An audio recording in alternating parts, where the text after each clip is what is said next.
Welcome back to Diablo Immortal. Today I'm here to share with you guys the details of the 3 new gems coming to Diablo Immortal. We have a new 5-star gem, a new 2-star gem, and a new 1-star gem. And I even have some footage that we found on YouTube that was leaked early, which is actually at the point in time that you're watching this. This should be out from Blizzard as well. So let's go through the details of this new gem. And in the background, I'll just put this little video playing so you can see what it looks like in action.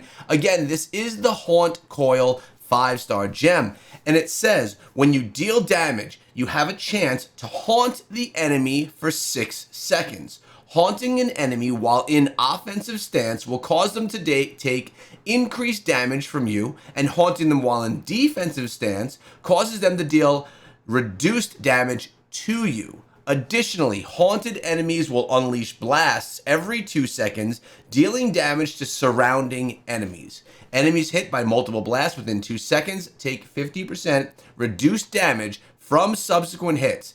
You can't haunt the same enemy more than once every 20 seconds. Now, Blizzard kind of touted this as a gem that is going to be kind of a must-use inside of PvP, and I actually like how this one rotates based off of the stance that you're utilizing. So if you're using a stance that's an offensive stance, you're going to do more damage, and this gem is going to assist in that. And if you're using a defensive stance, you're going to be taking less damage from people that are trying to attack you. The question is this going to become a gem that's a must-use and change how everyone loads out their gems? The next gem we could talk about is the Fading Nostrum, and as I have this information, which was given to me a little bit early by Blizzard, there were no images of the 2-star gem or of the 1-star gem. Now, when you're watching this, there may be a blog post that has that information showing those images as well, and if that is the case, I'll have any additional information following up this video tomorrow based off of what went live today, probably around noon. I just wanted to get this to you guys in as timely of a fashion as I could. Fading Nostrum, the 2-star gem. When you take damage, you become warded for 6 seconds, reducing the damage you take from continual damage effects and increasing your chance to block projectiles. Can't occur more often than once every 20 seconds. Honestly, this is a nice looking 2-star gem. For free to play and low spenders, a 2-star gem that can help you in PvP, add a little bit of defense, and have you take less damage seems like something that could be very valuable to many players. I already have players hitting me up in DMs talking about how this is a gem that they like. Those players are obviously part of the program, the Diablo Partner Program, because Diablo partners get the information a little bit early so that we can then share it with you guys. So far, what do you like better, the 5-star gem or the 2-star gem? Now, we also do have a 1-star gem as well. Let's take a look at that one. And as you would expect, a 1-star gem is quite a bit more simple than a 2 or a 5-star. This one is called Mountain Toe, a 1-star gem.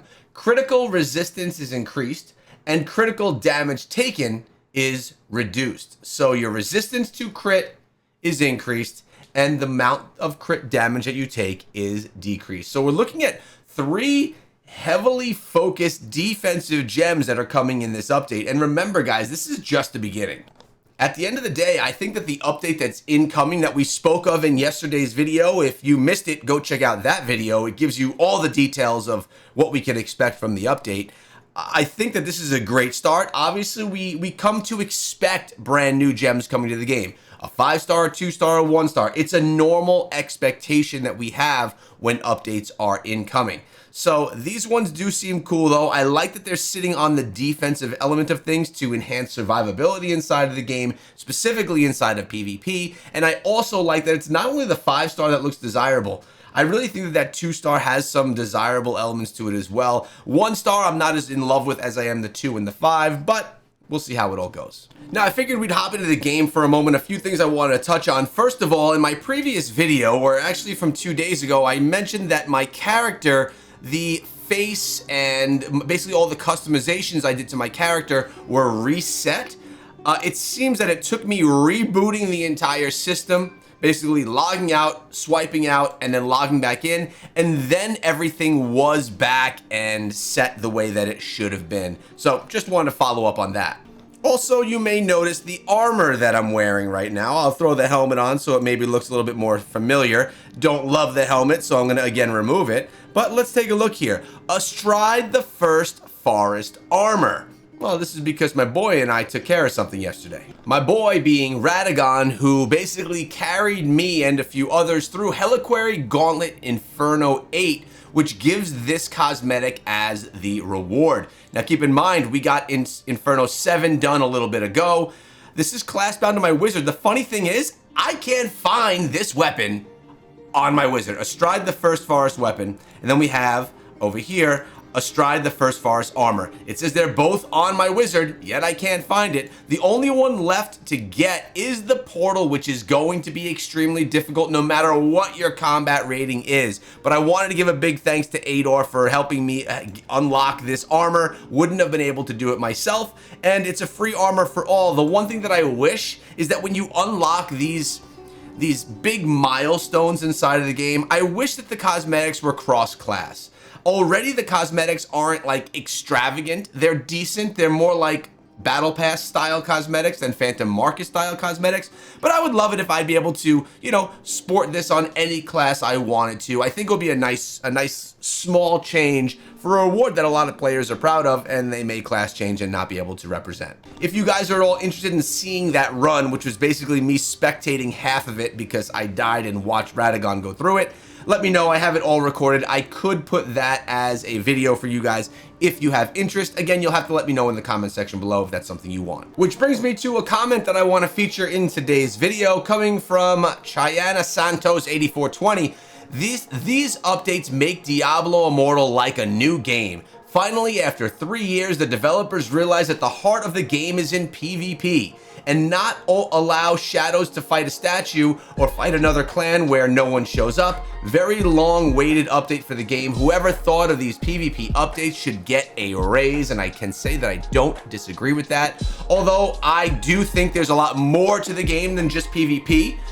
PvE element inside of all Diablo games is essential. It's massive. It's what the games are built off of. I think Diablo Immortal is the unique bird out of all the Diablo games that has a solid PvP experience. And I love, as well as our boy here, that we are also getting revamps to improve it over time. This is a good thing, and I'm really happy to see that the community's liking it as well. Even got himself a few thumbs up on that comment. And another comment that's kind of similar here from Marvin1300, saying these changes could have a huge impact on the game. Pretty promising. They seem to be going into the right direction. Can't wait to try the custom PvP matches. This could really change the game forever.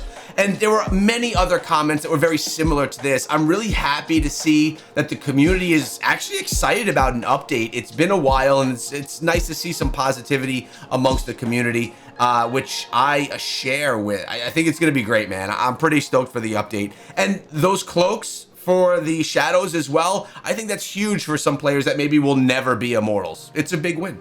Now inside of the game today, we had a few new things drop. Scent Hunter still going on. We have Wicked Hunt. Winds of Fortune has come back. Check that out, huh? Duration 1 day. Remember, once you start it, you have 24 hours from that start. I'm going to run this on Monday. It's going to be a fresh week. I'm going to have spent, I'll show you in a moment, but I'm going to have spent all of the points that I'm saving. More details on that in just a moment.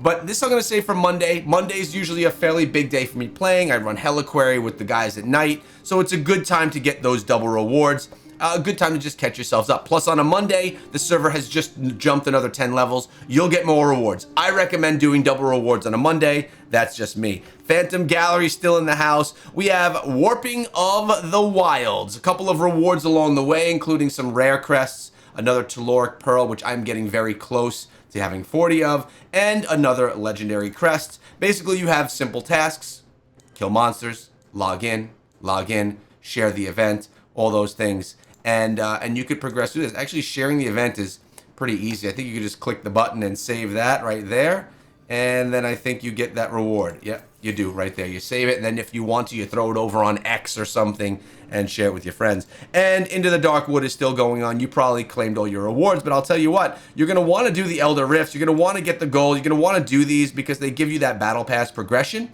And for someone like myself, as I had stated just a moment ago, I'm not collecting any of my rewards. I'm holding them all until Monday, and I've been holding them now. This is week 3. So I'm saving all my battle point rewards, and it has been a slower time inside of the game for me. I haven't been grinding the way I typically do. We're still above server Paragon level. I'm going to claim all of these, and I'm going to claim everything that's over here as well. All my assembly rewards and all of that stuff, my prediction rewards. These are all experiences that I'm going to drop on Monday. Even, look at this, my Winds of Fortune from earlier this month. All of these rewards, they are going to slam my battle pass, and they are going to slam my experience. Check this out. The Winds of Fortune, I collected my rewards on the 3rd, and now it's the 18th. So 15 days ago, the last one ended, and now we have another one, which is pretty awesome. I don't know that we've seen something that soon as far as Winds of Fortune goes in the past. Either way, I'm really excited to see that a lot of people are excited about what they heard in the update. There's a lot more information coming, and it's going to be scattered throughout the next few days. What you're going to want to do is subscribe to the channel, so when I have that information first, I can make sure that you get it and hear it first yourselves. Hope you have a great day, guys. I'll see you in the next one.